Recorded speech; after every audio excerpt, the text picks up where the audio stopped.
అన్నం లేని వాళ్ళు ఉన్నారు, అన్నం పెడుతున్నారు మీరు. పాటలు బాగానే పాడుతున్నారు మీరు. వస్త్రాలు లేని వాళ్ళు ఉన్నారు, వాళ్ళకి వస్త్రం ఇస్తావా? నువ్వు పాటలు బాగానే పాడుతున్నావు, నిలువురమైన నీడ లేని వారు ఉన్నారు, వాళ్ళకి రూపాయి పెడుతున్నారు మీరు. ఇవేం చేయరు, తగునమ్మా అని తయారైపోయినా ఏం చేస్తున్నారు మీరు?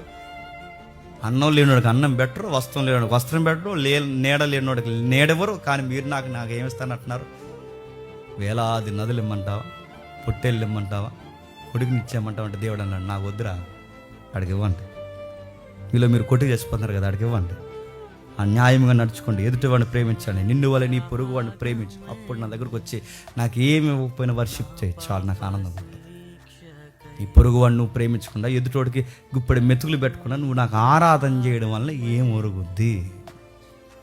న్యాయం కావాలి, న్యాయం కావాలి. అందుకే జలప్రలయం అలా ఉన్నందుకే ఆ తరాన్ని దేవుడు తీసేస్తాడు.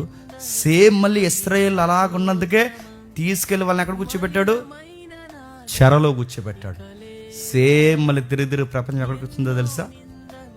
మళ్ళీ అలాగే వచ్చింది.